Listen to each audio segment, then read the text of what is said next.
அருட்பெருஞ்சோதி அருட்பெருஞ்சோதி தனிப்பெரும் கருணை அருட்பெருஞ்சோதி. எல்லா உயிர்களும் இன்புற்று வாழ்க, வள்ளல் மலரடி வாழ்க வாழ்க, கொல்லா விரதம் குவளை எல்லாம் ஓங்குக, நல்லோர் நினைத்த நலம்பெறுக, நன்றி நினைத்த எல்லோரும் வாழ்க இசைந்து. உலக மக்களே, அறிவார்ந்த அன்பர்களே, ஆண்மநேய ஒருமைப்பாடுடைய அன்பர்களே, அருட்பெருஞ்சோதி ஆண்டவருடைய திருவிளையாடல்களை பார்த்து கொண்டிருக்கிறோம். அருட்பெருஞ்சோதி ஆண்டவர் இந்த பிரபஞ்சம் தோன்றிய காலத்திலிருந்தே 4 யுகங்களிலுமே ஏராளமான திருவிளையாடல்கள் செய்திருந்தாலும் கூட கலியுகத்துடைய கடைசி திருவிளையாடல் 1823ஆம் ஆண்டு தொடங்கி 30/1/1874 ஆண்டுகள் வரை, அதாவது 51 ஆண்டுகள் திருவிளையாடல் நடந்து கொண்டிருந்தது. காரணம், இந்த பிரபஞ்சம் தோன்றிய காலத்திலிருந்து 4 யுகங்கள் தோன்றிவிட்டன. கிரேத யுகம், திரேத யுகம், துவார யுகம், கலியுகம். இந்த 4 யுகங்களிலும் தோன்றி, இந்த 4 யுகங்களிலும் சமயங்களும் மதங்களும் மார்க்கங்களும் தோன்றி, அந்தந்த சமயங்களுக்கு ஏற்றபடி தலைவர்களை உருவாக்கி, அந்த தலைவர்களுக்கு ஏற்றபடி ஆலயங்களை அமைத்து, அதற்கேற்றபடி வழிபாட்டு முறைகளை அமைத்து மக்களை வழிபட செய்து விட்டார்கள். ஒவ்வொரு யுகத்திற்கும் ஆயுள் காலம் உண்டு. ஒவ்வொரு யுகத்திற்கும் ஆயுள் காலம் உண்டு. கிரேத யுகம் ஆயுள் காலம் முடிந்தவுடனே கிரேத யுகத்திற்கு 17,27,28,000 வருடங்கள், திரேத யுகத்திற்கு 12,96,000 வருடங்கள், துவாபர யுகத்திற்கு 8,64,000 வருடங்கள், கலியுகத்திற்கு 5,000 வருடங்கள். ஆனால் கலியுகத்திற்கு பிரம்மனுடைய ஆயுள் காலை கணக்கிட்டு கலியுகத்திற்கு 4,32,000 வருடங்கள் என்று கூறியிருக்கிறார்கள். அது இல்லை, கலியுகத்திற்கு 5,000 வருடங்கள் தான் என்பதை வல்லற்பெருமான் அவர்களுக்கு நமக்கு தெளிவாக எழுதியிருக்கிறார்கள். ஏனென்றால் வல்லற்பெருமான் இறைவனாகவே வருவிக்க உற்றவர். அவர் ஒவ்வொரு யுகத்திலும் இருந்து கொண்டிருந்தவர். அதனால்தான் அவரால் கணித்து சொல்ல முடிந்தது. ஒரு இடத்திலே குறிப்பிடுவார், மலங்களும் பற்றுகளும் சூழ்ந்தவர்கள் உண்மை நிலையை, பிரபஞ்சத்தின் உண்மை நிலையை கூற இயலாது என்று கூறியிருப்பார். ஆக இப்படி இந்த யுகங்கள் எல்லாம் ஆயுள் காலம் முடிந்தவுடனே அந்த யுகங்களில் தோன்றிய சமயங்கள், மார்க்கங்கள், மதங்கள் அதுவும் முடிவடைந்து விட்டது. ஏனால் கிரேத யுகத்திலே கலக மார்க்கம், கிரேத யுகம் முடிந்தவுடனே கலக மார்க்கம் முடிந்து விட்டது. திரேத யுகத்திலே திராவக மார்க்கம், அப்போ திரேத யுகம் முடிந்தவுடனே அந்த மார்க்கம் முடிந்து விட்டது. துவாபரத்திலே அந்த யுகத்திலே நவநீத மார்க்கம், துவாபர யுகம் மகாபாரதம் முடிஞ்சவுடனே அது முடிஞ்சு போகுது. அப்போ அந்த நவநீத மார்க்கம் முடிஞ்சிருச்சு. கலியுகத்தில் பஸ்ம மார்க்கம் முடிஞ்சிருச்சு. இப்போ இந்த மார்க்கங்கள் எல்லாம் முடிந்த உடனே உலக மக்களுக்கென்று, இப்போ நம்ம ஒளி யுகத்தில் இருந்துகிட்டு இருக்கோம், அந்த யுகங்கள்லாம் முடிஞ்சிருச்சு. இப்போ ஒளி யுகம், வல்லற்பெருமான் அவர்கள் இதை சதுர் யுகம், சக்தி யுகம் என்று கூட கூறுவார். அப்போ இந்த யுகத்தில் இருக்கும்போது உலக மக்களுக்கு ஒரு ஆன்மீக மார்க்கம் வேண்டும். அந்த ஆன்மீக மார்க்கம் சமரசமாக இருக்க வேண்டும். எல்லோரும் இறைவன், ஒரே இறைவன் என்ற நிலையில் இருந்து கொண்டு இன்புற்று வாழ வேண்டும் என்பதற்காக அருட்பெருஞ்சோதி ஆண்டவர் சுத்த சன்மார்க்கம் என்ற ஒரு மார்க்கத்தை நிறுவி அதை தன் மகன் கையில் கொடுத்து செயலாற்ற வைக்க வேண்டும் என்பதற்காகத்தான் தன்னுடைய அருளால் பெற்றெடுத்த ஒரு ஆண்மகனை செல்வப்பிள்ளை என்று பெயரிட்டு வளர்த்து கொண்டிருக்கிறார் என்பதை திருவருட்பாவிலிருந்து நாம் தெளிவாக பார்த்து கொண்டிருக்கிறோம். 51 ஆண்டுகள் கழித்து சதாசிவத்தினுடைய ஆயுள் காலம் முடியும் போது, 51 ஆண்டுகள் பாக்கி இருக்கும்போது தனது செல்வப்பிள்ளையை ஒரு தாயின் வழியாக அருட்பெருஞ்சோதி ஆண்டவர் இந்த பூலோகத்திலே வருவிக்க செய்தார். அப்படி வருவிக்க செய்த இடம் சிதம்பரம் பக்கத்திலே மருதூர் என்ற ஒரு கிராமம். 5/10/1823ஆம் ஆண்டு. நாளைய தேதி, நாளைக்கு தான் நமது பிள்ளை பெருமானுடைய வருவிக்க உற்ற நாள், நமது இறைவன் வருவிக்க உற்ற நாள். வல்லற்பெருமானை பிறந்தார் என்றோ அவதரித்தார் என்றோ சொல்லவே கூடாது. அவர் ஒவ்வொரு யுகத்திலையும் இருந்தவர். சுத்த சன்மார்க்கத்தை உலக மக்களிடம் சொல்ல வேண்டும். உலக மக்களை எல்லாம் ஒன்று திரட்டி சுத்த சன்மார்க்கத்தில் இணைத்து அந்த உலக மக்களெல்லாம் இன்புற்று வாழ வேண்டும் என்பதற்காகவே அவர் வருவிக்க உற்றவர் என்பதை நான் பதிவு செய்ய கடமைப்பட்டிருக்கிறேன். அப்படி வருவிக்க உற்ற பிறகு இறைவனுடைய திருவிளையாடல் எப்படி நடந்தது? தனது மகனை சமயங்களிலும் மதங்களிலும் மார்க்கங்களில் இருக்க செய்து அதன் பிறகு சுத்த சன்மார்க்கத்தை கொடுத்து ஏன் இருக்க செய்தார் என்பதை நாம் கவனித்து பார்க்க வேண்டும். ஏனென்றால் ஒரு மார்க்கத்தில் இருந்து அதனுடைய கொள்கைகளை பின்பற்றி கொண்டிருந்து அதன் பிறகு இது தேவையில்லை உலக மக்களை என்று சொல்ல வேண்டும். அதற்காகவே தன் மகனை அங்கே இருக்க செய்கிறார். அந்த நிலையில் இருக்கும்போது எப்படியெல்லாம் திருமுறைகள் உருவாற்றி இந்த 1823ஆம் ஆண்டு தொடங்கிய திருவிளையாடல் 1874 ஆண்டுகள் வரை 56 ஆண்டுகள் இந்த திருவிளையாடல் நடந்து கொண்டிருக்கிறது. இந்த 56 ஆண்டுகளையும் அருட்பெருஞ்சோதி ஆண்டவர் 8 ஆண்டுகளாக பிரித்து தன் மகனை எப்படி ஆட்கொள்ளுகிறார், எந்தெந்த பருவத்தில் தன் மகனுக்கு அருளை கொடுக்கிறார் என்பதை தான் நாம் பார்த்து கொண்டிருக்கிறோம். அந்த வகையிலே நாம் இன்று பார்க்க வேண்டிய பாடல் வடிவுடை மாணிக்க மாலை 1ஆம் திருமுறை. இப்போ வல்லப்ப மாணவர்கள் வருவிக்க உற்று முதல் 8 ஆண்டுகள் வரையிலும் எந்த விதமான அருளையும் பெற முடியவில்லை. இறைவன் திருவிளையாடல் செய்து கொண்டு மறைப்பு நிலையில் வைத்துக் கொண்டிருக்கிறார் தனது மகனுக்கு மறைப்பு நிலை.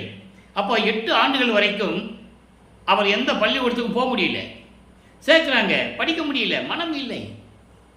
அப்போது உலகில் இருக்கிறவங்க என்ன சொல்லுவாங்க, இவன் என்ன இப்படி இருக்கிறான், பள்ளிக்கூடத்தை சேர்த்தாலும் படிக்க மாட்டேன்றான், வீட்லேயும் தங்க மாட்டேன்றான், எங்கே சுற்றுறான்னு தெரியல, இப்படி தானே நினைப்பாங்க. இது இயற்கை, உலகியல்ல இது இயற்கை. ஆனால் அவர் யார் என்ற நிலை யாருக்குமே தெரியாது. அப்படி இருந்த காலகட்டங்களில் 9ஆவது ஆண்டில், அதாவது 2வது 8 9ஆவது ஆண்டில் இறைவன் அவர் முன் தோன்றி, நல்லா கவனிக்கணும், இப்போ வல்லப்பமானவர்களுக்கு அருட்பெருஞ்சோதி ஆண்டவர் என்ன நிலை என்று அவருக்கு தெரியாது, சுத்த சன்மார்க்கம் இருக்கிறது தெரியாது. ஆனால் இறைவன் அவர் முன் தோன்றி, மகனே நீ என்னால் வருவிக்க உற்றவன், ஞானத்தை அளிக்கிறோம் பெற்றுக்கொள், மற்ற செயல்களெல்லாம் முன்பருவம் பின்பருவம் காட்டி உனக்கு அருள் செய்வேன் சொல்லி மறைந்து விடுகிறார். மறைப்பு நிலையை கொடுத்துவிட்டு தன் மகனுக்கு மறைந்து விடுகிறார். இப்போ நமது பிள்ளை பெருமானவர்களுக்கு இறைவனால் வருவிக்க உற்றவன் என்ற மட்டும் தெரியும். அப்போ இவர் இறைவனுடைய மகன் அவருக்கு தெரிஞ்சிடுச்சு. வெளியே சொல்லவும் முடியாது, யாருக்கையும் சொல்ல முடியாது. அந்த நிலையில் இருக்கும்போது 1ஆம் திருமுறை உருவாகிறது. திருவருள் முறையீடு என்ற பதிகத்திலே 232 பாடலுடைய விளக்கத்தை பார்த்து விட்டோம். சிவபெருமானை பற்றி பாடுவார். ஏன்னா சைவ சமயத்தின் தலைவன் சிவபெருமான். இவர் சைவ சமயத்தில் இருந்து கொண்டிருக்கிறார், சைவ சமய நெறிகளை பின்பற்றி கொண்டிருக்கிறார். சைவ சமயத்தின் அடையாளமாகிய திருநீறு பூசிக்கொள்வதும் உத்தராட்ச மாலையை போட்டுக்கொள்வதும் இந்த நிலையில் அவர் சிவபெருமானை சிவாய நம, நமச்சிவாயா, ஓம் சிவாய நம, சிவசிவாய் என்று சொல்லி இறைவனை வழிபட்டு கொண்டும் முறையீடு செய்து கொண்டிருக்கிறார். அந்த காலகட்டத்தில் இறைவனிடம் முறையீடு செய்தும் எந்த விதமான பலனும் இல்லை. ஒருவேளை அம்மையை பற்றி பாடினால், வடிவுடை அம்மனை பற்றி பாடினால் ஏதாவது அருள் கிடைக்குமா, இல்லை அந்த அம்மா போய் அங்கே இறைவனிடம் சொல்லுவாங்கல்ல அப்படின்னு நினச்சி வடிவுடை அம்மனை பற்றி பாடுகிறார். அது வடிவுடை மாணிக்க மலையாக உருவாகிறது. மொத்தம் 100 பாடல்கள். இன்றைக்கி நம்ம பார்க்க வேண்டிய பாடல் 7வது பாடல். நல்லா கவனிக்கணும், அம்மனை பற்றி இப்படி பாடுகிறார். ஏன்னா அவர் மனநிலை அப்படி இருக்குது. சிவபெருமானை பற்றி பாடணும், ஒரு பிரயோஜனம் இல்லை. ஒருவேளை சக்தியை பற்றி பாடுனா, வடிவுடைமனை பற்றி பாடுனா ஏதாவது அருள் கிடைக்குமா, ஏதாவது பதில் கிடைக்குமா என்ற நிலையில் அவர் இந்த வடிவுடை மாணிக்க மாலையை நமக்கு அருளி இருக்கிறார்கள். அதை பார்த்து கொண்டிருக்கிறோம். 7வது பாடல். கண்ணே அக்கண்ணின் மணியே, மணியில் கலந்து ஒளி செய்யும் விண்ணே, வியன் ஒற்றியூர் அண்ணல் வாமத்தில் வீற்றிருக்கும் பெண்ணே, மலை பெறும் பெண்மணியே, தெய்வ பெண் அமுதே, மண் நேயம் நீத்தவர் வாழ்வே, வடிவுடை மாணிக்கமே அருளுகவே. அதாவது என் கண் போன்ற தெய்வமே, என் அம்மையே, அந்த கண்குள்ள இருக்கிற மணி போன்று இருக்கின்ற என் அம்மையே, என் தாயே, அந்த மணியில் ஒலிக்கின்ற ஒளிர்வே. எப்படி சொல்கிறாரு, அதாவது அம்மனை பற்றி வர்ணிக்கிறார்.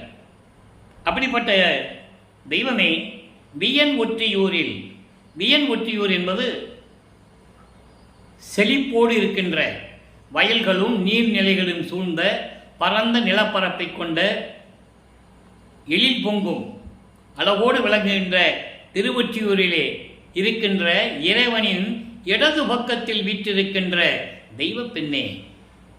வாமம் சொல்றாரு, வாமம்னா இடது பக்கம்.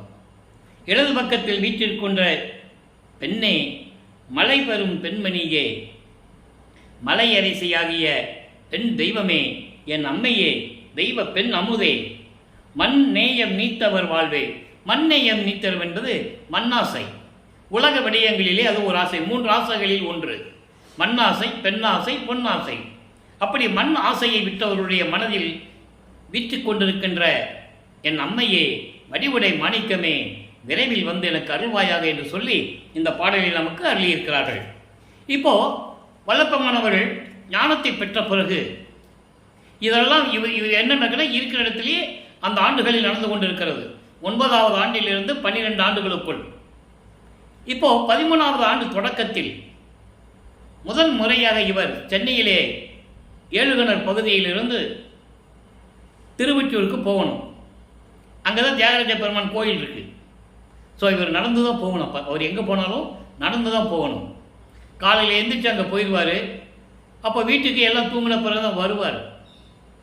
அப்போ வீட்டில் இருக்கிறவங்க என்ன சொல்லுவாங்க, எங்கே ராமலிங்கம் போனேன், உன்னை தேடி எவ்வளோ நாங்கள் அலைஞ்சிக்கிட்டு இருக்கோம், சாப்பிடலையா, சாப்பிடலையான்னு எங்களுக்கு தெரியல, காலையில் எழுந்திரிச்சு வீட்டை விட்டு வெளியே போயிடுற, இப்போ தான் வீட்டுக்கு வர.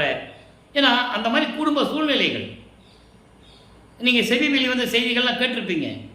அப்போ அவங்க அண்ணன் வந்து அவரை ஏப்பா இந்த மாதிரிலாம் இருக்கிறது கண்டித்ததாகவும், அவனுக்கு இனிமேல் சாப்பாடு போடாத அப்படின்னு மனைவிட்டே சொன்னதாகவும் இதெல்லாம் செய்திகள் உண்டு.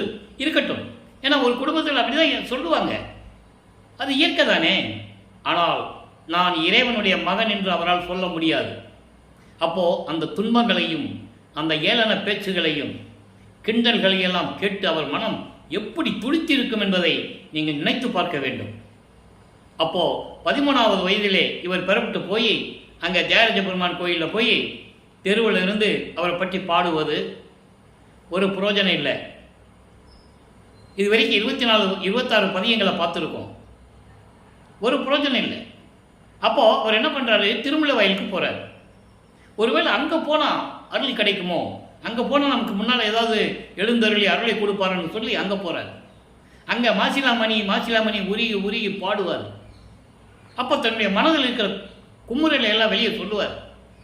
என்னை வரிவிக்க செய்துவிட்டு நீ மறைந்து விட்டாய், உன் மகன் என்று அறிவித்து விட்டாய், நான் வெளியே சொல்லவும் முடியல, இந்த உலகியலிலே நான் படுற துன்பம் உனக்கு தெரியாதா, மாசிலாமணியே, என் தந்தையே, எனக்கு வந்து அருளக்கூடாதா, நான் திருவொற்றியூருக்கு போகிறேன், அங்கேயே நீ காட்சி தர மாட்டேன்ற, ஒருவேளை இங்கே வந்தால் நீ ஏதாவது அருளை கொடுப்பேன்னு சொல்லி தானே இங்கே நான் வரேன். இதெல்லாம் பாடலுடைய விளக்கங்கள் அன்பர்களே, கற்பனை அல்ல, கதை அல்ல, பாடலுடைய சுருக்கத்தை விளக்கத்தை உங்களுக்கு கூறிக்கொண்டிருக்கிறேன். எல்லா ஆதாரமும் திருவருட்பாவில் உண்டு, யாரும் மறுக்க முடியாது. அப்போ அந்த நிலையில் இருக்கும்போது நான் உன்னை தேடி வரேன், ஏன்னு கூட ஒரு வார்த்தை கேட்க மாட்டேன்ற,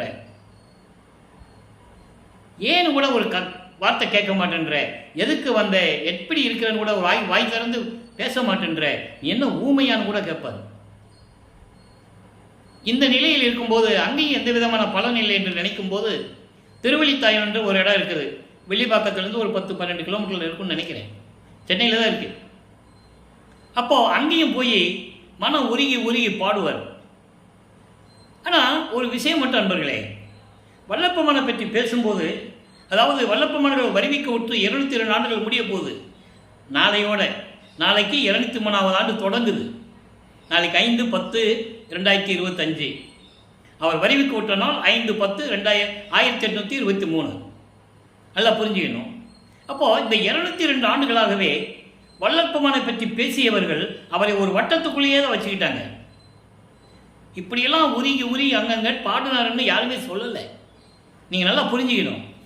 மற்றதெல்லாம் சொன்னாங்க, திருஞான சம்பந்தர், திருநாவுக்கரசர், சுந்தரர், மாணிக்கவாசகர், அப்படியெல்லாம் எங்கெங்கே போய் பாடினாங்க, எப்படியெல்லாம் இறைவனர்களை பெற்றாங்கலாம் சொன்னாங்க, மக்களுக்கு தெரிஞ்சது.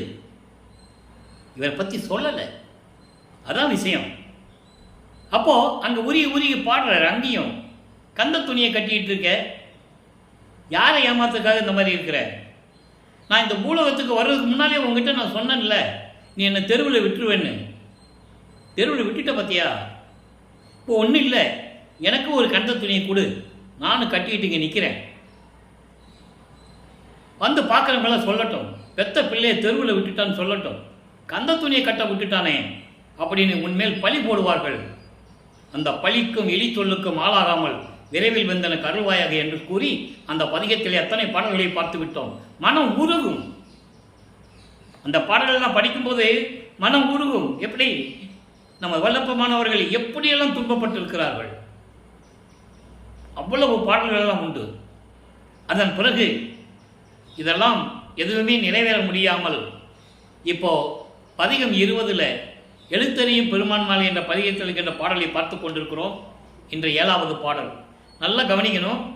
வல்லப்பெருமானவர்கள் இப்போ 2வது அட்டில் இருந்து கொண்டிருக்கிறார். 9வது ஆண்டிலிருந்து 16 ஆண்டுகளுக்குள் என்ன நடந்தது உலக மக்களுக்கு சொல்லணும். அது திருவருட்பாவிலிருந்து சொல்லணும். கதையாகவோ கற்பனையாகவோ சொல்லக்கூடாது. ஒரு பாடலை சொல்லி அந்த பாடலுடைய விளக்கத்தை மக்களுக்கு சொல்லணும். மக்கள் புரிஞ்சுக்குவாங்க. இப்போ அந்த பாடலை சொல்கிறார் பாருங்க. மாறாத வன் பிணியால் மாலாந்து நெஞ்சு அயர்ந்து கூறாத துன்ப கொடும் கடலுக்குள் வீழ்ந்து அடியேன் ஆறாது அரற்றி அழுகின்றேன். நின் செவியில் ஏறாதோ ஐயா எழுத்தறியும் பெருமானே. எழுத்தறியும் பெருமானே என்பது எல்லாம் அறிந்த இறைவனே. உலகியலில் சொல்லுவாங்கள்ல, உன் தலையெழுத்து அவ்வளோதான் சொல்லுவாங்க. உன் தலையெழுத்தை யாரால மாற்ற முடியும் அப்படின்னு சொல்லுவாங்கள்ல. அதனால் எல்லாருடைய உயிரினங்களுடைய நிலைகளை அறிந்த இறைவன், தலையெழுத்தை அறிந்த இறைவன், அதான் எழுத்தறியும் பெருமானே என்று கூறுகிறார். இப்போ அந்த பாடலுடைய விளக்கம் பாருங்க. மாறாத வன்பினையால் மாலாந்து உன்னால் இந்த உலகிற்கு, இந்த பூலோகிற்கு வருவிக்க உற்று இத்தனை ஆண்டுகளாக மாறாத வன்பிலையால் நீங்காத கொடிய நோயினால், இந்த பிறவி நோய் இருக்கே, நீங்காத இந்த பிறவி நோயினால் துன்பப்பட்டு மனம் நொந்து சொல்ல முடியாதபடி துன்பம் எனும் கொடிய கடலில் வீழ்ந்து மூழ்கி அடியேன் ஆறாது ஆற்றி சொல்ல முடியாத அளவுக்கு துன்பப்பட்டு அழுது கொண்டிருக்கிறேன். எவ்வளவு அற்புதமாக மனம் நொந்து மனம் வருந்தி சொல்கிறார் பாருங்க. நீங்காத இந்த பிறவி துன்பத்திலே என்னை பிறக்க வச்சு, அதாவது வருவிக்க வச்சு, நெஞ்சு மனம் நொந்து துன்பப்பட்டு கொண்டு சொல்ல முடியாத அளவுக்கு இந்த துன்பக் கடலிலே மூழ்கி கொண்டிருக்கிறேன், அழுது கொண்டிருக்கிறேன். இதெல்லாம் உன் காதில் கேட்கலையா? இல்லை கேட்டுட்டு கேட்காத மாதிரி தான் இருக்கிறையா? அப்படியெல்லாம் ஒரு பாடலில் சொல்லுவார். உன் காதில் கேட்கலையா ஐயா எழுத்தறியும் பெருமானே, போதுண்டா சாமி, வந்து எனக்கு விரைவில் அருள்வாயாக என்று சொல்லி இந்த பாடலை நமக்கு அள்ளியிருக்கிறார்கள். ஆக இதையெல்லாம் முறையீடு செய்யும்போது வல்லப்பெருமான் அவர்கள் 16 ஆண்டுகளுக்குள் இருக்கிறார். 2வது எட்டில் இருக்கிறார். இப்போ 16வது, அதாவது 17வது ஆண்டிலிருந்து 24 ஆண்டுகளுக்குள் 3வது எட்டில் என்ன நடந்தது, ஒவ்வொரு நாளும் இது சொல்லணும். அப்போதான் அது பூர்த்தி அடையும்.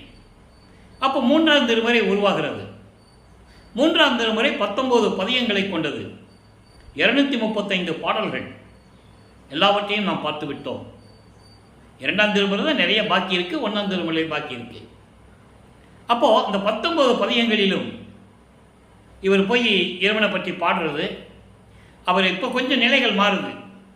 மூலஸ்தானத்திலிருந்து தியாகராஜ பெருமை காட்சி கொடுக்கிறது, மறைஞ்சிருது. முன்னாளிலே இந்த நிலைகள் மாறுது. ஏன்னா ஆண்டுகள் உருண்டு ஓடுகிறது.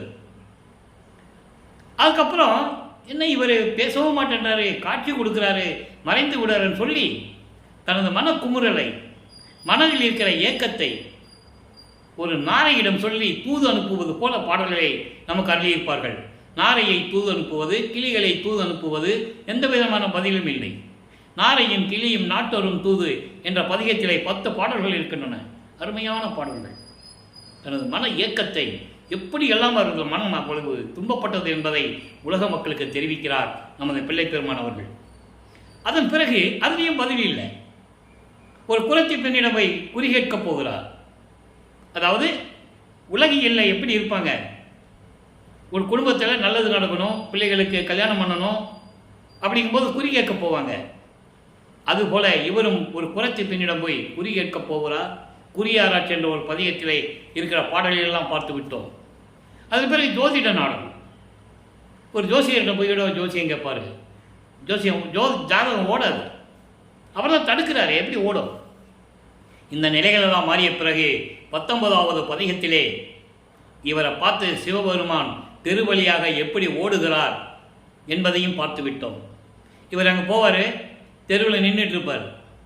அங்கே மூலஸ்தானத்திலேருந்து அவர் அப்படியே காட்சி கொடுத்துட்டு வருவார். இவருக்கு ரொம்ப சந்தோஷம். இந்த பாடலில் இருக்கிறதா நான் சொல்கிறேன், நல்லா கவனிக்கணும்.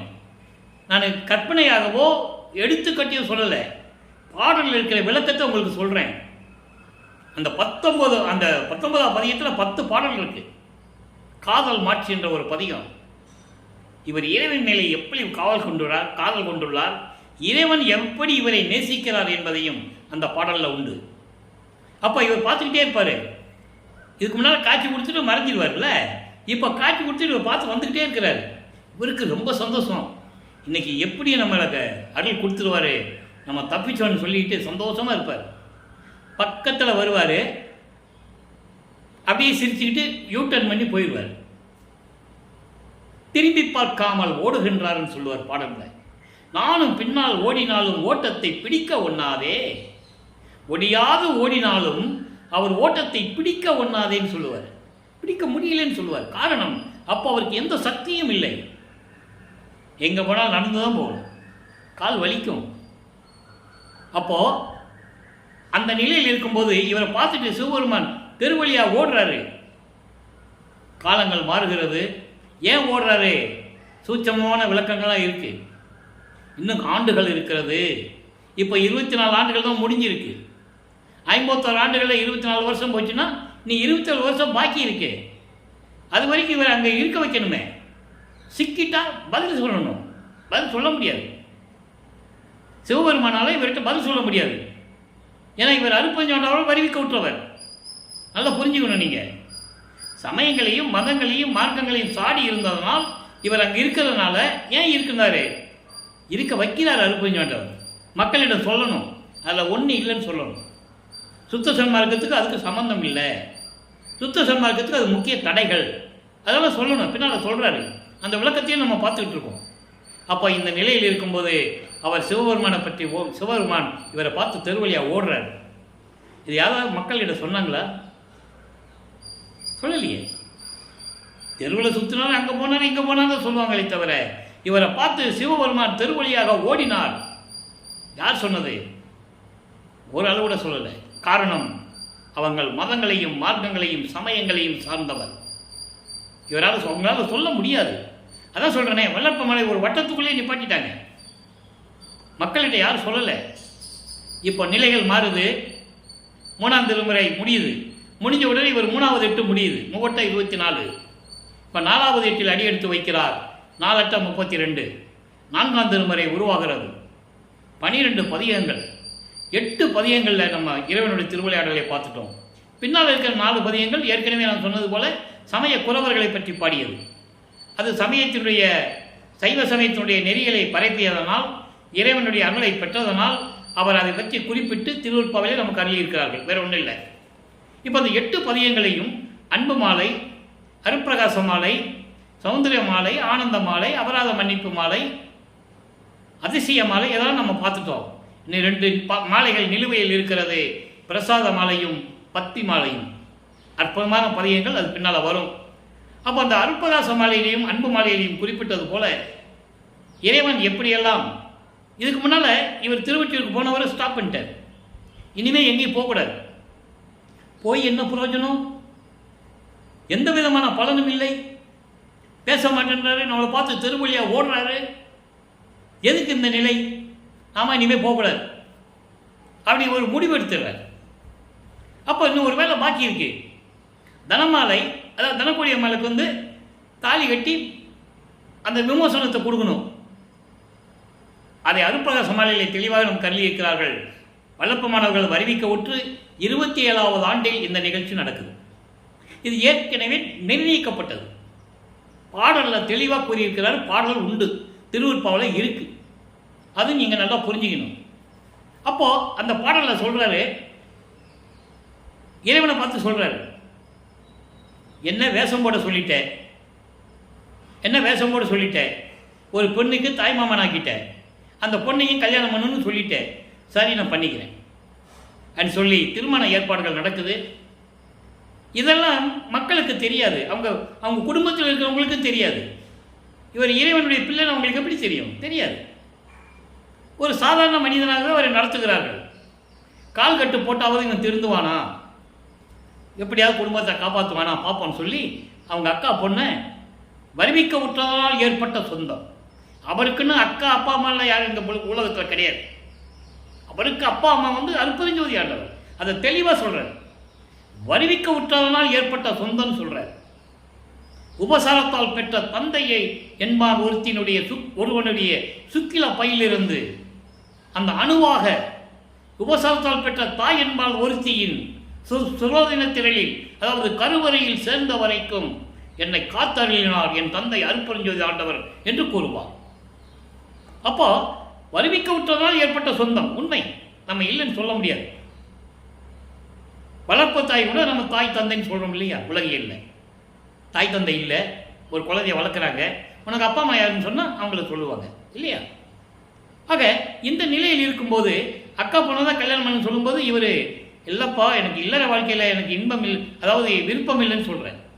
இல்லற வாழ்க்கையில் எனக்கு விருப்பம் இல்லை அப்படி சொல்லும்போது, சரி ஒரு சாமியார்கிட்ட கூப்பிட்டு போய் கேட்டோம்னா, ஒரு சாமியார் இருக்கார், அவரை போய் பார்த்தோம்னா இவர் கேட்பார் அப்படின்னு சொல்லி அவங்க ஒரு சாமியார்கிட்ட கூப்பிட்டு போகிறாங்க. அவர் பேர் ராமலிங்கம், அவர் தான் அருட்பெருஞ்சோதி ஆண்டவர். இவர் என்ன முடிவில் இருக்கிறாரு? அவன் வந்து சொல்லட்டும், நான் கல்யாணம் பண்ணிக்கிற முடிவில் இருக்கிறார். அப்போ இவங்க கூப்பிட்டு போகிறாங்க. அவர் ராமலிங்கம், நீ கல்யாணம் பண்ணிக்கப்பா. அப்போ தந்தை சொல்லிட்டார் இல்லையா? இப்போ அவருக்கு சுத்த சன்மார்க்கம் இருக்குது தெரியும், அருட்பெருஞ்சோதி ஆண்டவர் தான் இறைவன் என்று தெரியும். அது அருட்பிரகாச மாலையினுடைய முடிவில் தான் சொல்லுவார், அது வரைக்கும் சொல்ல மாட்டார். அப்போ இந்த நிலையில் இருக்கும்போது அந்த அம்மாவுக்கு தனமாளுக்கு, அதாவது தனக்கொடி அம்மாள், அந்த அம்மாளுக்கு மாங்கல்யம் பூட்டி மோட்சத்தை காட்டி விமோசனத்தை கொடுக்கிறார். அப்போது அந்த கல்யாணத்தில் பிரம்மன், திருமால், ருத்திரன் இவங்கெல்லாம் வாழ்த்துறாங்க. அங்கே வந்து உட்கார்ந்துருக்காங்க. மனித கண்களுக்கு, மானிட கண்களுக்கு தெரியாது. நீங்கள் சினிமாவில் கூட பார்த்துருப்பீங்க, புராண படங்களை பார்க்கும்போது என்ன அந்தரத்துலேருந்து எல்லாம் வருவாங்க, இல்லை அந்தரத்துலேருந்து மலர் தூவுவாங்க இல்லையா? இல்லை எங்கேயாவது ஒரு காட்சி கொடுப்பாங்க, அது சம்மந்தப்பட்ட ஆளுக்கு மட்டும் கண்ணுக்கு தெரியும். அதுபோல் நமது பிள்ளை பெருமான் அவர்களுக்கு அவர் அங்கே உட்கார்ந்துருக்கிறாங்க, வாழ்த்துவதற்கு உட்கார்ந்துருக்காங்கன்னு தெரியும். அவங்க வந்து உட்கார்ந்ததுனால அருட்பெருஞ்சாண்டவரும் சிவகாமி வெளியே அங்கே வரல. நல்லா புரிஞ்சுக்கணும். இந்த நிலையில் இருக்கும்போது முதல் நாள் இரவிலே மகன் கஷ்டப்படுவான்னு சொல்லி 2 குதிரை மாட்டின தேரில் வந்து மணமக்களை வாழ்த்து விட்டு சொல்லுவார்கள் என்பதை திருவுருப்பாவையிலே பாடலில் இருந்து நாம் பார்த்து விட்டோம். இப்போ இந்த நிலை மாறுகிறது. கல்யாணம் பண்ணியாச்சு. உலகியலுக்காக இவர் திருமாங்கல்யம், அதாவது தாலி கட்டணும்னு அந்த அம்மாவுக்கு நினைவுகள்லாம் வரும்.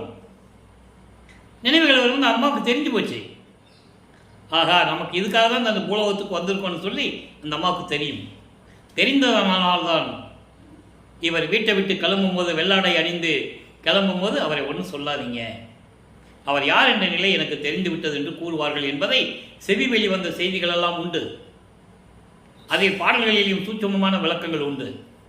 அப்போ அந்த நிலைகளெல்லாம் மாறும்போது, ஆனால் உலகில் என்ன சொன்னாங்க அவரை பற்றி பேசும்போது, மனைவியை கல்யாணம் பண்ணிட்டு தெருவில் விட்டுட்டு வந்துட்டான், கட்டின பொண்டாட்டிக்கு சோறு போட முடியல, பிழைக்க தெரியாதவன், இப்படிலாம் வளர்ப்பமான ஒரு வட்டத்துக்குள்ளேயே பேசிக்கிட்டாங்க. நல்லா புரிஞ்சுக்கணும் நீங்கள். அதனால் ஏன் நடந்தது? மற்ற புராணங்களிலாம் ஏதோ விமோசனங்கள் நடக்கிறதா சொன்னாங்க. அகலிகைக்கு நடந்தது, பூம்பாவைக்கு நடந்தது, இப்படியெல்லாம் நிறைய விஷயங்கள் இருக்குது, நம்ம இல்லைன்னு சொல்ல முடியாது. ஆனால் இந்த விஷயத்தை ஏன் சொல்லலை? சொல்லியிருக்கணும்ல. இதனால தான் அவர் தாலி கட்டினாரு, இதனால தான் அந்த அம்மா வந்து இவர் வறுமைக்கு விட்ட குடும்பத்தில் அந்த அம்மா வந்து பிறந்தாங்க அப்படின்னு சொல்லணும்ல. பாடலில் இருக்குல்ல, ஆதாரங்கள் இருக்குல்ல, சொல்லணும்ல. சொல்லலை.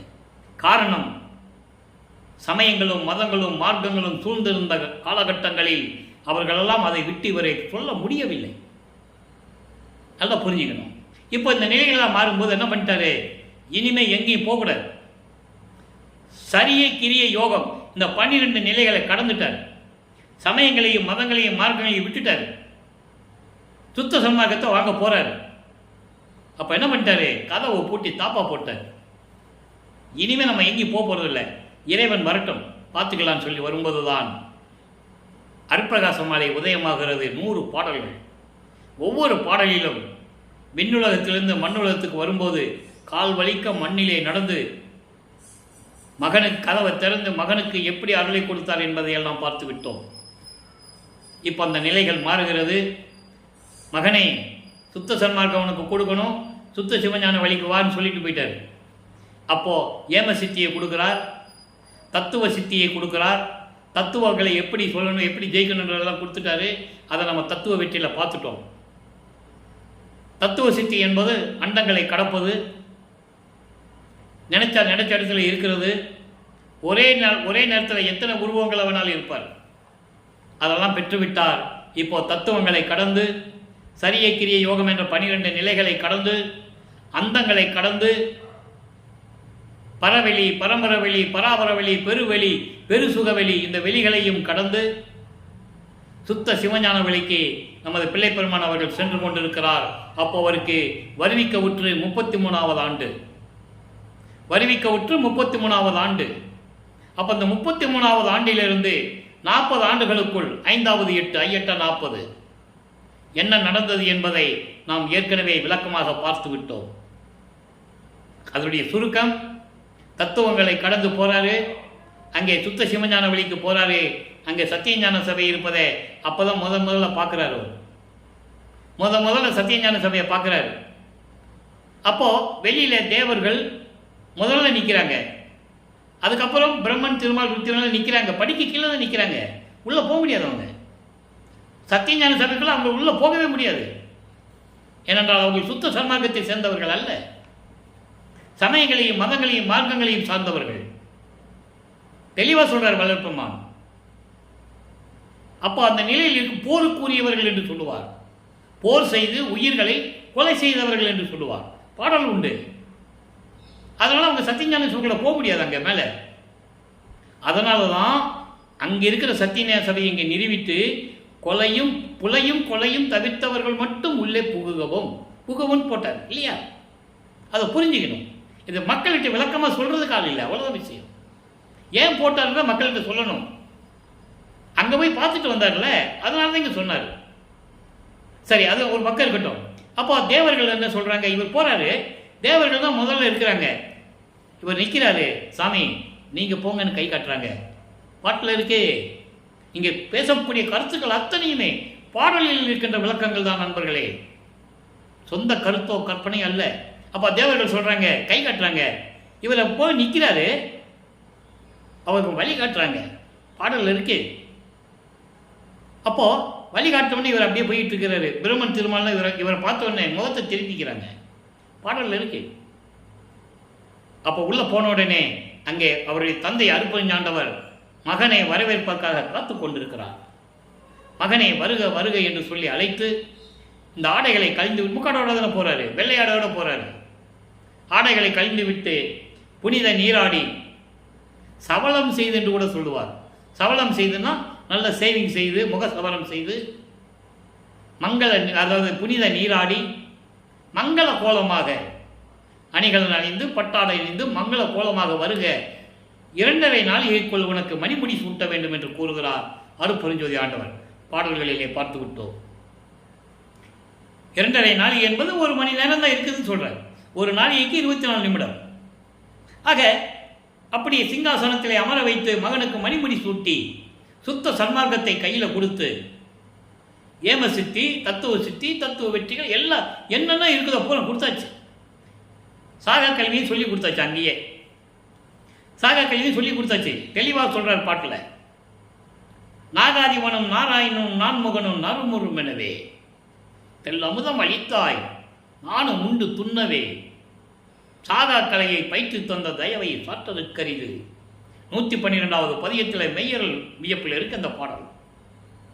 ஆக எல்லாரும் கோபத்தோடு இருக்கிறாங்க. நமக்கு இத்தனை யுகங்களாக இருந்திருக்கிறோம், இவ்வளவு ஆண்டுகள் 5 தொழில்களை நாம் செய்து கொண்டிருந்தோம், இப்ப இல்லை அவங்க செய்யல. அதான் அவங்க சொல்றாங்க, இவருக்கு மட்டும் எப்படி சாகா கலையை கற்றுக் கொடுத்தார்? அப்போ இந்த கடவுளுக்கும் ஓரவஞ்சனை இருக்கிறது என்று கூறுவார்கள். ஓரவஞ்சன் இருக்குது என்று கூறுவார்கள். அதுவும் பாடலில் இருக்க மெய்யருள் வியப்பில், அடியனாக்கி பிள்ளையாக்கி நேயனாக்கியே அடிகளாக்கி கொண்டாய் அவலம் நீக்கியே படியுள்ளோரும் வானுள்ளோரும் இதனை நோக்கியே பதியும் ஓரவாரான் என்பான் பரிவித்தைக்கியே. விண்ணுலகமும் மண்ணுலகமும் சொல்லுதான், கடவுள் கூட ஓரவஞ்சன் இருப்பா, எல்லாமே மகனுக்கே கொடுத்துருக்கிறாரு. மகன் இருந்தாரு கொடுக்குறாரு, சுத்த சன்மார்க்கத்தில் நீங்கள் இல்லையே எப்படி கொடுப்பாரு? ஆக இந்த நிலையில் அவர் எல்லாவற்றையும் பெற்றுக்கொண்டு, மகனே நீ பூலோகத்திற்கு சென்று வா, அப்பப்போ சந்திக்கலான்னு சொல்லிடுறாரு. இவர் பூலோகத்துக்கு வந்துடுறாரு. யார்? வல்லற்பமானவர்கள். ஆனால் இங்கே இருக்கிறவங்க என்ன சொன்னாங்க? எங்கே போனாருன்னு தெரியல, எந்த ஊரில் இருக்கிறாருன்னு தெரியல, 6 மாதமோ 1 வருஷமாகுமோ, எங்கே போனாருன்னு தெரியல, இப்படியே தானே சொல்லிட்டு இருந்தாங்க. பாடலில் இருக்கிறத யார் சொன்னாங்க? ஒரு நாளைக்கு மூச்சுக்கு மூச்சு படிக்கிறாங்கல்ல, அருப்பெருஞ்சோதி அட்டகத்தில் இருக்குல்ல, அதை சொல்லணும் இல்லை, சொல்லலை.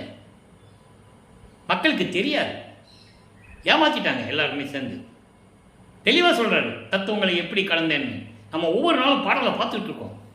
ஆக நேராக வரும்போது, பூலோகத்திற்கே வரும்போது நேராக கருங்குழியிலே உறைவிடமாக கொண்டுள்ளார். கருங்குழியிலே 9 ஆண்டுகள். அதுக்கிடையிலே சில நிகழ்ச்சிகள்லாம் நடக்குது. இவர் பரசுராமை பார்த்ததாகவும், அங்கே வெங்கட் ரெட்டியார்கிட்ட சொன்னதாகவும், அவர் கூட்டு வந்ததாகவும் எல்லாம் உண்டு. அதெல்லாம் இருக்கட்டும், அது பாடல்கள் இல்லை, அது பல நூல்களை எழுதியிருக்காங்க, படிப்படியாக அது வந்துகிட்டு இருக்கு, அது உண்மை. அது விளக்கக்குள்ள நம்ம போக வேண்டாம். அப்போது கருங்குழியில் இருக்கும்போது வல்லப்பமானவர்கள் வருவிக்க உற்று 41வது ஆண்டிலிருந்து 48 ஆண்டுகளுக்குள் இருந்து கொண்டிருக்கிறார். அப்போ இந்த 8 ஆண்டுகளில் என்ன நடந்தது என்பதை இப்போ பார்த்துக்கிட்டு இருக்கோம். கரண்ட்டில் பார்த்துக்கிட்டு இருக்கோம் இல்லையா? இப்போது அங்கே இருக்கும்போதே அருப்பஞ்சாண்டவரும் மகனும் எப்படியெல்லாம் உரையாடினார்கள், எதிர்காலத்தில் என்னென்ன நடக்க வேண்டும் என்பதை எப்படியெல்லாம் ஆலோசித்தார்கள் என்பதை நம்ம ஒவ்வொரு பாடலையும் பார்த்துட்டோம். அதன் விளைவு தர்மசாலையை நிறுவ வேண்டும். தர்மசாலையை ஏன் நிறுவ வேண்டும்? ஜீவகாருண்ய ஒழுக்கத்தை மக்களுக்கு சொல்ல வேண்டும். இந்த பிரபஞ்சம் தோன்றிய காலத்திலிருந்தே ஜீவகாருண்யம் என்ற ஒரு ஜீவகாருண்ய ஒழுக்கம் என்ற ஒரு இதை யாருமே கூறியதில்லை. அன்னதானம் அமைத்திருக்கிறார்கள், மன்னர்கள் அமைத்திருக்கிறார்கள். பசியோடு வருகின்றவர்களுக்கு அங்கங்கே அன்னதானம் போட்டிருக்கிறார்கள். அதனால் ஏற்படக்கூடிய பலன்கள் என்ன, எப்படி ஜீவகாருண்யம் பண்ண வேண்டும் என்ற நிலையை யாருமே இந்த பிரபஞ்சத்தில் கூறியதில்லை. அதை ஒரு சில இடங்களிலே புராணங்களை பற்றி கூறும்போது, அன்பர்களை நான் எப்போ பார்த்தாலும், அதாவது எப்பவும் அருப்பெருஞ்சோதியை பற்றி பேசும்போதோ திருவருட்பா பற்றி பேசும்போதோ மற்ற நூல்களை பற்றி நான் பேசுவதில்லை. இருந்தாலும் ஒரு சில இடங்களில் மக்களுக்கு அந்த உதாரணத்தை சொல்ல வேண்டியிருக்கு. அது எனது கடமையும் கூட. இப்போ கர்ணன் கொடைவள்ளல் எல்லாருக்கும் தெரியும். அன்னதானம் போடலையே, தங்கத்தையும் வெள்ளியையும் வைரத்தையும் வைடூரங்களையும் அள்ளி கொடுத்தானே தவிர பசிக்கு யாரும் சோறு போடலையே. புலவர்களுக்கு கொடுத்தான், அவனை பற்றி பாடுகின்ற புலவர்களுக்கு கொடுத்தான். ஆனால் பசியோடு இருக்கின்றவர்களுக்கு யார் கொடுத்தது, உணவு போட்டது? இல்லை. அதனால்தான் ஜீவகாருண்ய ஒழுக்கத்தை படைத்தார்கள், தந்தையும் மகனும் சேர்ந்து கொண்டு. அது எங்கே உருவாகிறது? தர்மசாலையிலே உருவாகிறது. அப்போ என்ன பண்ணணும்? இவர் கருங்குழியை விட்டு வெளியே வரணும். கருங்குழியிலிருந்து விடைபெற்றுக் கொண்டு ஏற்கனவே பார்வதிபுரம் மக்கள் தானமாக கொடுத்த அந்த நிலத்திலே, அந்த இடத்திலே ஒரே நாளில் தர்மசாலையை நிறுவி அன்றே அணை அடுப்பு மூட்டி வருகின்ற ஜீவர்களுக்கு பசியாற்றிக் கொண்டிருக்கிறார் நமது இறைவன் வல்லற்பமன் அவர்கள். அப்போ தர்மசாலையிலே ஜீவகாருண்ய ஒழுக்கம் உருவாகிறது. பசி, பிணி, தாகம், இச்சை, எளிமை, பயம், கொலை, 7 பிரிவுகள் உண்டு. இதில் பசியும் கொலையும் பரஜீவகாருண்யம், மீதி எல்லாம் அவரஜீவகாருண்யம். இது எப்படி அதனுடைய விளக்கங்கள் என்பதை நீ கொஞ்ச நாள் ஆகும் சொல்றதுக்கு. எப்போ வல்லப்பமானவர்கள் தர்மசாலையை விட்டு மேட்டுக்குப்பம் போகிறார்களோ அன்று ஜீவகாருண்ய ஒழுக்கம் உங்களுக்கு பதிவிலே கிடைக்கும். இப்போ 1867 தர்மசாலையை அமைச்சாச்சு. 1869 ஆறுமுக நாவலர் என்ற புலவர் தலைமையிலே வழக்கு தொடர்ந்தார்கள். கடலூரிலே மஞ்சக்குப்பம் என்ற இடத்தில் இருக்கின்ற நீதிமன்றத்திலே வழக்கு தொடர்ந்தார்கள். வழக்கினுடைய சாராம்சம் என்னவென்றால், மைய கருத்து, ராமலிங்க பிள்ளை என்ற ஒரு நபர் வடநூலிலே இருந்து கொண்டு இலக்கணம் இலக்கியம் கற்காமல், எங்கேயும் புலவர் பட்டம் பெறாமல், அவர் பாடல்களை திருவருட்பா என்று சொல்லி திருமுறைகள் என்று பெயரிட்டு ஏற்றிக் கொண்டிருக்கிறார்கள். அதை தடுக்க வேண்டும். அது திரு அருட்பா அல்ல, மறுப்பா என்று அறிவிக்க வேண்டும் என்று சொல்லி வழக்கு தொடர்ந்து விட்டார்கள். எல்லாருக்குமே உடந்தை இது. சமயங்களையும் மதங்களையும் மார்க்கங்களையும் சார்ந்தவர்கள், ஜாதிகளை சார்ந்தவர்கள் எல்லாருக்கும் உடன்பட்டு தான் அந்த வழக்கு நடந்தது, வழக்கு தொடரப்பட்டது. அப்போ இறைவனுக்கு தெரியாதா? திடீரென்று எழுந்தருளுகிறார். அங்கே விவாதம் நடக்கிறது. நீதிபதி கேட்கிறார் நமது இறைவனிடம். இறைவன் அவருக்கு காட்சி கொடுக்கிறார். அவர் புரிந்து கொள்ளுகிறார். நீதிபதி, எப்படி இயற்றினீர்கள் என்று கேட்கும்போது, எல்லாம் இறைவன் செயல், இறைவன் சொன்னால் நான் எழுதினேன், இறைவனை இயற்றது திருவருட்பா, யாரோ சொல்லி யார் இயற்றினது அல்ல, யாரோ சொல்லி இயற்றி யாரோ மொழிபெயர்த்ததல்ல, திருவருட்பா அற்புதமான நூல். அப்பா அவர் மறுப்பா என்று அறிவிக்க முடியாது என்று சொல்லி வழக்கை தள்ளுபடி செய்து விட்டார். ஆனால் இங்கே இருக்கிறவங்க என்ன சொன்னாங்க? எந்திரிச்சு நின்னாங்க, வழக்கு தள்ளுபடி ஆயிடுச்சுன்னாங்க. எந்திரிச்சு நின்னா வழக்கு எப்படி தள்ளுபடி ஆகும்? அது நிறைய சூட்சமங்களாக இருக்குது. சரி, அதுக்குள்ளே நம்ம விளக்கத்துக்கு போக வேண்டாம். இறைவனுடைய தீர்ப்பு மகத்தானது. அதை பெற்றுக்கொண்டு தர்மசாலைக்கு வந்து அமருகிறார். அப்பே உத்தரஞான சிதம்பர மாலை உருவாகிறது. அந்த விளக்கங்களெல்லாம் நம்ம பார்த்துட்டோம். சமாதி வற்புறுத்தல், எழுவார் மேடை எப்படி அமைஞ்சது, உத்தரஞான சிதம்பர மாலையில் எப்படியெல்லாம் கூறினார் என்பதையெல்லாம் நாம் பார்த்து விட்டோம். இப்போது அந்த பெருவழியை எப்படி வாங்கிறது, எப்படி சத்தியஞான சபையை கட்டுறது, அந்த நிலைகளெல்லாம் மேட்டுக்குப்பத்தில் இருந்து கொண்டு நடந்தது. அதை நம்ம பின்னால் பார்ப்போம். இப்போது இந்த நிலைகளை போடும்போது நடராஜாதிபதி மாலை உருவாகிறது. பதிகம் 97 நடராஜபதி மாலை. ஏற்கனவே 1ஆம் திருமுறையில் வடிவுடை மாணிக்க மாலை, 2ஆம் திருமுறையில் எழுத்தரும் பெருமான் மாலை. இப்போ 4ஆம் திருமுறையில் மாலைகள் இருக்குது, அது பெண்டிங்கில் இருக்கட்டும். அது அனுபவ மாலை கொஞ்சம் வரும்போது இடையில வரும். அப்போது நடராஜபதி மாலை, சர்க்குருமணி மாலை, அனுபவ மாலை, தனித்திரு அளங்கள் எப்படி இருக்குது, மெய்யர்கள் எப்படி இருக்குன்னு நம்ம பார்க்க போகிறோம். இப்போ நடராஜபதி மாலையில் உருவாகிறது. நல்லா கவனிக்கணும். நடராஜபதி என்பது நடராஜன் கிடையாது. நல்லா நீங்கள் அதை நான் தினமும் இதை சொல்லிகிட்டு இருக்கேன். நடராஜன் சைவ சமயத்தின் தலைவன். அவன் கர்ம சித்தர். எல்லாமே சித்தர்கள் குடும்பத்தில் சேர்ந்தவங்களாம் சைவ சமயத்தை சேர்ந்தவர்கள். அதனால தான் நடராஜபதி மாலை என்று குறிப்பிட்டு அருப்பெருஞ்சோதி நடராஜபதியே என்று கூறுவார். அங்கே நடராஜ கோயிலில் போய் மகாமந்திரம் சொல்ல முடியாது, அருப்பெருஞ்சாண்டவன் சொல்ல முடியாது. அதே மாதிரி அங்கே இருக்கிற டீச்சர்கள்லாம் வடலூருக்கு வரமாட்டாங்க. இப்போ எப்படி ரெண்டு ஒன்றாகும்? மக்களை ஏமாற்றிக்கிட்டு இருக்காங்க. நடராஜனும் அருப்பெருஞ்சாண்டவனும் ஒன்று தான் ஏமாற்றிக்கிட்டு இருக்காங்க. கிடையவே கிடையாது. நான் எங்கே வேணாலும் விவாதம் நடக்க தயாராக இருக்கிறேன். திருவருட்பால் அவ்வளோ விளக்கம் இருக்குது. நடராஜன் என்பது சைவ சமயத்தை சேர்ந்த ஒரு சித்தன்.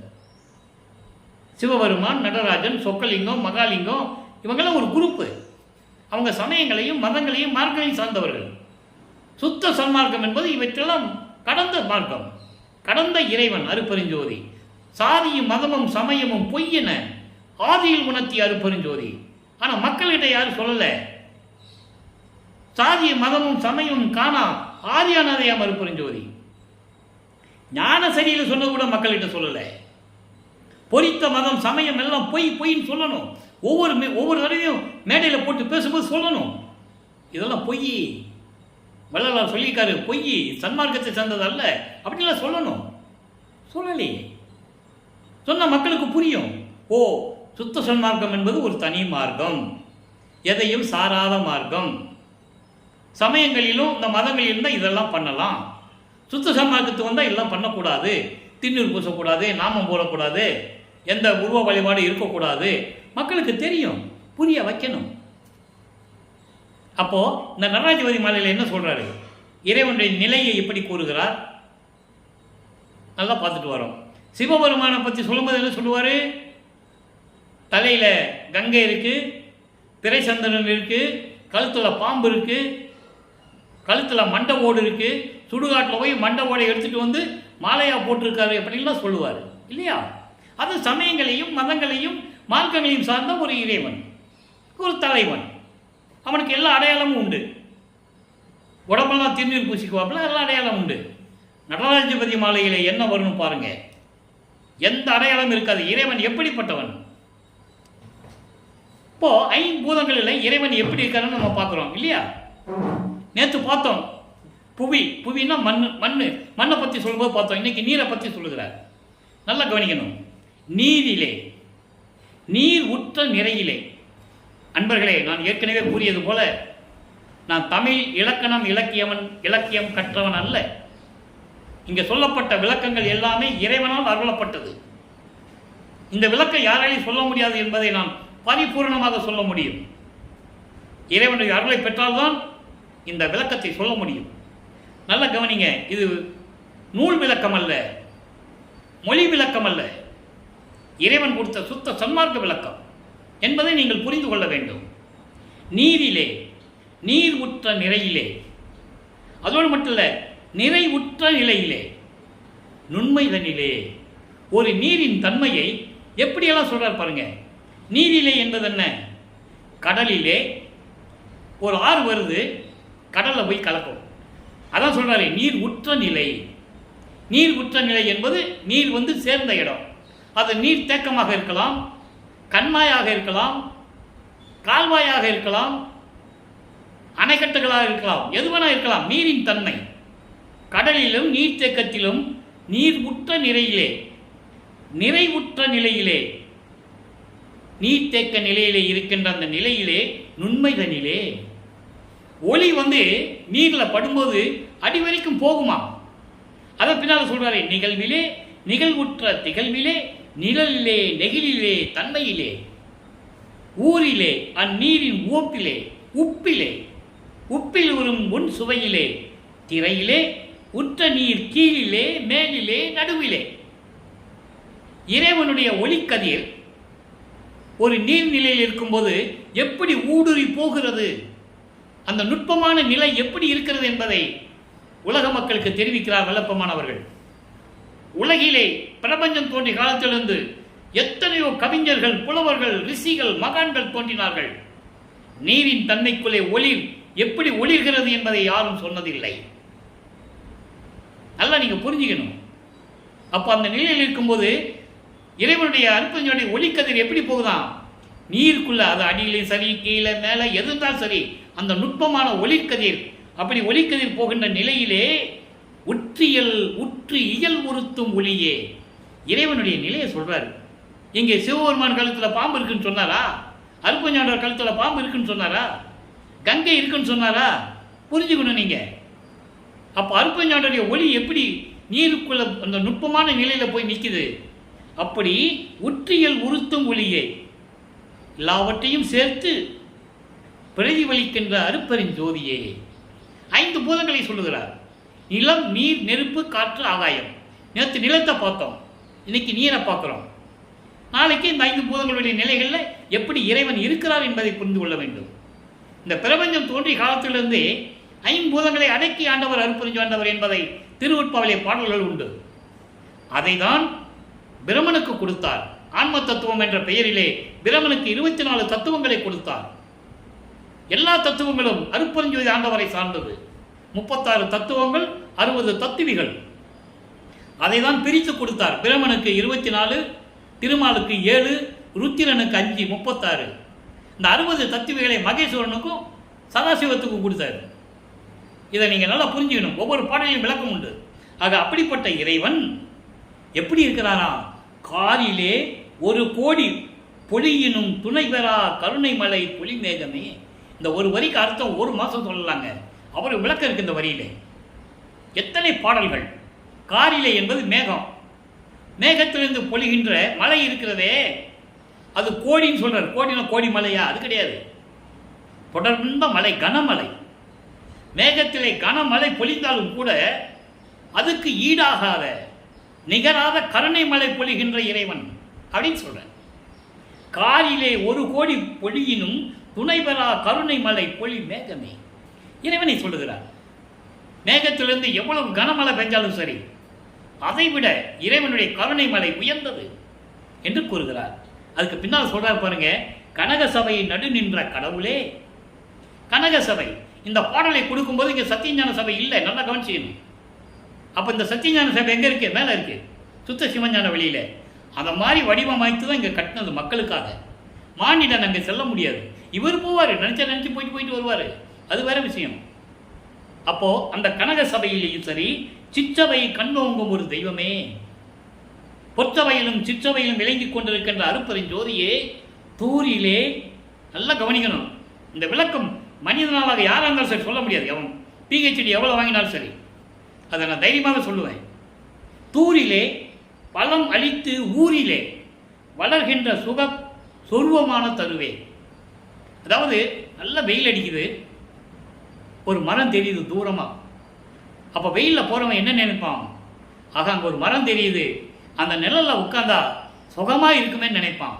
அது போல உலகில் தோன்றிய அத்தனை உயிர்களுக்கும் அடைக்கலம் தரக்கூடிய இறைவன் என்று சொல்கிறார். கற்பக மரம் என்று சொல்கிறார். தெய்வ மரம், கற்பக மரம். அப்படிப்பட்ட இறைவனை வலிமையோடு கொடுத்து, உயிரினங்களுக்கு வலிமையோடு ஆற்றலை கொடுத்து உலகிலே பரிபூர்ணமாக விளங்கிக் கொண்டிருக்கின்ற கற்பக மரம் போன்ற இறைவனை அருப்பெருஞ்சோதியே என்று கூறுகிறார். அடுத்து பாருங்க, சுத்த சிவ சன்மார்க்க நிதியே அருப்பெருஞ்சோதி நடராஜபதியை சொல்லிட்டாரா? அதனால சிதம்பரத்தில் இருக்கிற நடராஜனுக்கும் அருப்பெருஞ்சோதிக்கும் எவ்வளவு வித்தியாசங்களை நீங்க பார்த்துக்கணும். இங்க இருக்கிறவங்க என்ன சொல்லுவாங்க? ரெண்டு ஒன்று தான். அங்கே போய் அருப்பெருஞ்சோதி சொல்ல முடியாது. அதே மாதிரி அங்கே இருக்கிறவங்க டீச்சர்கள்லாம் வரவங்களுக்கு வர மாட்டாங்க. இந்த நிலையை நீங்க புரிஞ்சுக்கணும். அப்ப நம்ம என்ன பண்ணணும்? அங்கே போகக்கூடாது. அங்கே போனோம்னா நீங்க சமயத்திலையும் மதங்களையும் மார்க்கங்களையும் இருந்துக்காங்க, திருநீர் பூசிக்காங்க. வளர்ப்பமனை சொல்றாரு, அது உன்னுடைய சுதந்திரம், இருந்துக்கோ. நீ உனக்கு பிறப்பு இறப்பு உண்டு, இங்கே வந்தால் தான் உனக்கு மரணமில்லா பெருவாழ்வுன்னு சொல்கிறாரு. அதை தானே ஞானசரியில் சொன்னார். நினைந்து நினைந்து உணர்ந்து உணர்ந்து நெகிழ்ந்து நெகிழ்ந்து அன்பு நிறைந்து நிறைந்து ஊற்றலும் கண்ணீராதனால் உடம்பு நனைந்து நனைந்து. எப்படி சொன்னார்? ஊற்றலும் கண்ணீராதனால் உடம்பு நனைந்து நனைந்து அருளமுதே நன்னிதியே ஞான நடத்தரசே என் உரிமை நாயகனே. இறைவனை எப்படி கூப்பிட சொன்னாரு? சிவசிவான் கூப்பிட சொன்னாரா? நமச்சிவாயன் கூப்பிட சொன்னாரா? அந்த வித்தியாசத்தை நீங்க பார்த்துக்கணும். அப்படி இருக்கின்ற இறைவனை நினைந்து நினைந்து ஏத்துவனா வம்பின் உலகில் மரணமில்லா பெருவாழ்வில் வாழ்ந்திடலாம் கண்டி சொல்லிட்டாரா? புனைந்துரையேன் பொய் புகழேன் சத்தியமே சொல்லுகின்றேன் பொற்சபையில் சிற்சபையில் புகுந்தருணம் இதுவே சொன்னார்ல. இந்த நிலையில் இருந்துதான் நம்ம சுத்த சன்மார்க்கத்தில் இருக்க வேண்டும் என்று கூறி சுத்த சிவ சன்மார்க்க நிதியே அருப்பெருஞ்சோதி நடராஜபதியேன்னு சொன்னார். ஏன்னா மக்கள்லாம் நடராஜன் நினைச்சிட போறாங்க, அதனால தான் அருப்பெருஞ்சோதியை முன்னால் போட்டார். இப்போ அதே இறைவன் இப்போ சர்க்குரமணி மாலையில் எப்படி சொல்றாரு? அடுத்த பதியத்தில் 7வது பாடல். ஒவ்வொரு பாடலுக்கும் பொருள் கனெக்டிவிட்டி உண்டு, தொடர்பு உண்டு. அதனால தான் இந்த பதியங்களெல்லாம் நிலுவலை வச்சு இப்போ நம்ம சொல்லிட்டு இருக்கோம். சாகாத தலை, நல்லா கவனிக்கணும். சாகாத தலை இது வேகாத காலம் தரம் இது கான் என தயவு செய்து உரைத்து போகாத புனலையும் தெரிவித்து என் உள்ளத்தே பொற்புற அமர்ந்த ஓர் அற்புத சுடரே. இந்த 4 வரைக்கும் முதல்ல விளக்கம். சாகா தலை என்பது ஞான தேகம், வேகாத கால் என்பது பிரவண தேகம். இந்த 2 தேகத்துடைய தரம் எப்படிப்பட்டது, எத்தன்மை கொண்டது என்பதை கருணையோடு எனக்கு சொல்லி போகா புனலையும் சுத்த தேகத்தை பற்றியும் எனக்கு தெரிவித்து என் உள்ளத்திலே அமர்ந்து பொற்புற அமர்ந்து என்று சொல்லுகிறார். பொற்புற என்பது நிலையாக அமர்ந்து இருக்கின்ற ஒரு அற்புத சுடரே, என் அருப்பெருஞ்சோதியே, என் தந்தையே, ஆகாத பேர்களுக்கு ஆகாத நினைவே. எவ்வளவு பெரிய வார்த்தை தெரியுமா? ஆகாத பேர்களுக்கு ஆகாத நிறைவே. ஆகாத பேர்கள் யாரு? சமயங்கள், மதங்கள், மார்க்கங்கள், ஜாதிகளை சார்ந்தவர்கள். அவர்களுக்கு வேண்டாத இறைவன். நல்லா புரிஞ்சுக்கணும். அவங்க சுத்த சன்மார்க்கத்தில் நமச்சிவாயன் விட்டுட்டு இது சொல்ல போறதில்லை, அருப்பெருஞ்சோதி சொல்ல போறதில்லை. புரியுது உங்களுக்கு? அதாவது ஆகாத பேர்கள், சமயங்களையும் மதங்களையும் மார்க்கங்களையும் ஜாதிகளையும் சேர்ந்தவர்களுக்கு ஆகாத இறைவன். அதனால தான் கோர்ட்டுக்கு போனாங்க 1869. எப்படி கனெக்ஷன் இருக்கு பாருங்க ஒவ்வொரு பாட்டிலையும். அதே இறைவன் ஆகிய எனக்கு, ஆகிய எனக்கு, மகனாகிய எனக்கு. அப்படி படிக்கணும் அந்த பாடலை படிக்கும்போது. மகனாகிய எனக்கு என்றும் ஆகிய சுகமே, எப்பொழுதும் எனக்கு உறவாகிய தந்தையாகிய பேரின்பமான அருட்பெருஞ்சோதி ஆண்டவர் என்று சொல்லணும். அப்படிப்பட்ட இறைவன் தா காதல் என தரும் தர்ம சத்திரமே. தா காதல் என்பது மா காதல். இறைவன் மீது மா காதல் கொண்டுள்ளார். பேரின்பம், ஒருமை நிலை. அப்ப பேரின்பத்தோடு இருக்கின்ற நீதியின் அடைக்கலமே அருட்பெருஞ்சோதியே தனி நடராஜன். ஏன் நடராஜன் சொல்லிக்கலாம்ல, ஏன் தனி நடராஜன் சொல்றாரு? தனி நடராஜன் என்பது அருட்பெருஞ்சோதி சத்குரு மணியை என்று சொல்லி இந்த பாடலிடம் கருளி இருக்கிறார்கள். அடுத்து பாருங்க, தனித்திரு அலங்கள்ல ஒரு பாடல், 3வது பாடல் 110வது பதிகம். இந்த பாடல் 1ஆம் திருமுறையிலிருந்து நம்ம பார்த்தோம்ல, அத்தனை பாடலுக்கும் இங்கே கனெக்ஷன் இருக்கு. அது சமயங்களையும் மதங்களையும் விட்டுட்டு வந்த பிறகு சுத்த சன்மார்க்கத்தின் பிறகு ஒரு கனெக்ஷன்.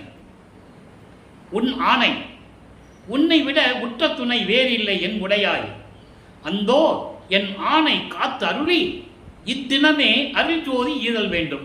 அப்போ இந்த பாடல் எங்கே உருவாகுதுன்னா, தர்மசாலையில் இருக்கும்போது எல்லாரையும் வாங்கிட்டாரு. இப்போ அருட்பெருஞ்சோதியை வாங்கணும், திருவருள் செங்கோலாட்சியை வாங்கணும், இறைவன் இவரோட கலந்துக்கணும். இந்த 3 தான் பாக்கி. இந்த 3 எங்கே நடக்குது? மேட்டுக்குப்பத்தில் நடக்குது. அந்த விளக்கத்தை நம்ம பின்னால் பார்க்க போகிறோம். அதுக்கு முன்னால் இவர் இங்கே கூப்பிட்டு சொல்கிறாரு அப்பா கிட்ட, உன் ஆணை, உன்னுடைய கட்டளை, உன்னை விட எனக்கு உற்ற துணை இந்த பிரபஞ்சத்தில் யாரும் இல்லை, நான் சொல்லுவதை கேட்டு என் ஆணை காத்து என்று சொல்லுகிறார். என் விண்ணப்பத்தை ஏற்று அருளி இத்தினமே அருள்ஜோதி ஈதல் வேண்டும். இப்போவே எனக்கு கொடுக்குன்னு சொல்றாரு.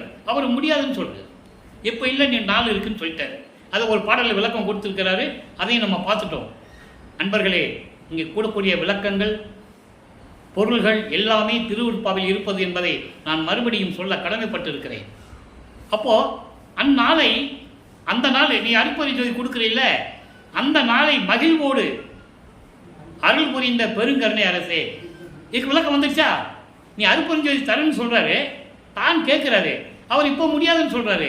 அப்போ அவர்கிட்ட ஏதோ ஒன்று சொல்லியிருக்காரு.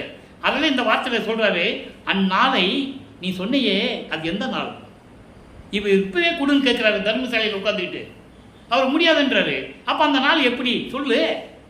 அந்நாளை நையாதபடி, நையாதபடினா மகிழ்வோடு கொடுக்கணும், ஏமாற்றக்கூடாது. எப்படி நீ சொல்லிட்டு தண்ணியில் எழுதுன மாதிரி இழுக்கெல்லாம் இருக்கக்கூடாது. மகிழ்வோடு, அந்த நாளை மகிழ்வோடு எனக்கு சொல்லி அருள் புரிந்த கருணையே. விளக்கம் வந்துருச்சா? அவர் உடனே கொடுக்கல. அதனால ஒரு நாளை சொல்றாரு. அது எந்த நாள்? அங்கே மேட்டுக்குப்பத்தில் நம்ம அந்த விளக்கம் பார்க்கும்போது அங்கே நம்ம பார்க்க போகிறோம். அப்படி பெருங்கண்ணை தந்த அரசே, என்னை முன்னாலே உனக்கு அடியன்னு சொல்லி வெளியாற்றி சொல்லிடாத சொல்றாரு. என்னை முன்னால் என் அடியன் என்று உலக அறிந்த நாள் என் முடிந்திடாதே. நீ சொல்லாத, இப்போ நீ சொல்ல வேண்டாம். ஏற்கனவே நான் உன்னுடைய மகன், அத்தனை யுகங்களில் நான் இருந்தவன், இப்போ சொல்லாத, நீ அப்புறம் பார்த்துக்கலாம். எப்போ நீ என்னோட 2.5 கலக்கும்போது நான் சொல்லிக்கலாம், நம்ம சொல்லிக்கலாம் அப்படின்னு சொல்லிட்டாரா? அதுக்கடுத்து மெய்யருள் வியப்பில் ஒரு பாடல் பாருங்க. அடுத்த பதிகமே 117வது பாடல், அதாவது 17வது பாடல் 112வது பதிகம்.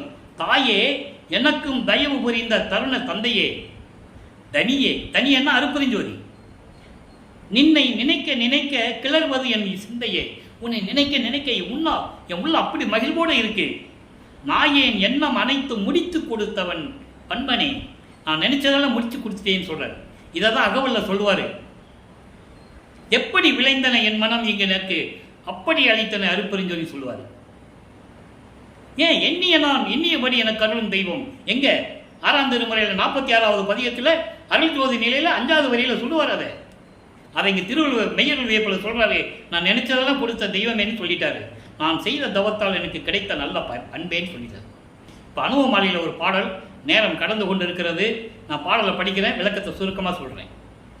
பொது நடம் செய் துறைமுகத்தே தளதளன்னு ஒளிரும் புன்னகையே 1 கோடி பொன் பெறும் என்று உரைப்பார்கள். என்று இறைவன் இருக்கிறான் என் கணவன், தன்னை மனைவியாகவும் அருட்பெருஞ்சோதி ஆண்டவரை கணவனாகவும் வருண செய்து உள்ளத்தை தோழியாக வர்ணனை செய்து தோழியிடம் சொல்லுவது போல உலக மக்களுக்கு சொல்லுகிறார். அதை நீங்க புரிஞ்சுக்கணும். அப்போ அவர் முகத்தை பார்த்து இந்த தளதளன்னு முகம் இருக்கே, அது கோடி கோடி பொன் பெறும், கோடி தங்கமா பெறும் என்று சொல்லுவார்கள். இதுவரையோ பல கோடி எனினும் ஓர் அளவோ என்கிருந்த அண்ட வகை எத்தனை வகைகளாக இருந்தாலும் சரி அதுக்கு ஈடே ஆகாது என்று சொல்லுகிறார். அப்படிப்பட்ட இறைவன் சத்தர்களும் சக்திகளும் சற்றேனும் பெறுமோ? அவர்களால் எப்படி சொல்ல முடியும்? என் ஒருவனால் தான் சொல்ல முடியும் என்று கூறுகிறார். துதி பெறும் அத்திருவாளர் புன்னகையை நினைக்கும் தோறும் ஊறுகின்ற சுக அமுதம் பெறுமே. எனது கணவனின் முகத்தை பார்க்கும்போது, அதாவது பாடல்ல சொல்லும்போது பொருள் எப்படின்னா, என் தந்தையின் முகத்தை பார்க்கும்போது அந்த தல என்ற புன்னகை முகம் இருக்கிறதே, கோடி பொன் பெறும். அது எனக்கு பேரின்பமாக இருந்தது. அது நினைக்கும் தோறும் சுக அமுதம் ஊறுகிறதே, எனக்கு பேரின்பமாக இருக்கிறது என்று சொல்லி இந்த பாடலை நமக்கு அருளியிருக்கிறார்கள் வள்ளற்பமானவர்கள். எனவே அன்பர்களே, இன்று பார்த்த பதிவு உங்களுக்கு நிறைவாக இருந்திருக்கும் என்று நான் நினைக்கிறேன். நீங்களும் சுத்த சன்மார்க்கத்தில் இணைந்து கொலை புலை தவிர்த்து உருவ வழிபாடுகளை நீக்கி சமயத்தின் அடையாளமாகிய திருநூரை பூசிக்கொள்வது, உத்தராட்சி மாலை போட்டுக்கொள்ளெல்லாம் நீக்கி சுத்த சன்மார்க்கத்தில் இருந்து ஜோதி வழிபாடு பட்டு இறைவனுடைய அருளை பெற வேண்டுமானால் நீங்கள் மகாமந்திரம் சொல்ல வேண்டும். அருட்பெருஞ்சோதி அருட்பெருஞ்சோதி தனிப்பெருங்கனை அருட்பெருஞ்சோதி மகாமந்திரத்தை சொல்லி இறைவனுடைய அருளையும் செல்வங்களை எல்லாம் பெற்றுக்கொண்டு நீங்கள் இந்த உலகிலே வாழ்வாங்கு வாழ வேண்டும், நோயற்ற வாழ்வில் வாழ வேண்டும் என்று இந்த வள்ளலார் ஊழியன் இறைவனுடைய தயவோடும் கருணையோடு வாழ்த்து விடைபெறுகிறேன். மீண்டும் நாளை சந்திப்போம். நன்றி, வணக்கம். அருட்பெருஞ்சோதி அருட்பெருஞ்சோதி தனிப்பெருங்கருணை அருட்பெருஞ்சோதி. நாளையும் இறைவனுடைய திருவிளையாடல் தொடரும். கண்டு மகிழ்ந்து இறைவனுடைய அருளை பெற்றுக்கொள்ளுங்கள்.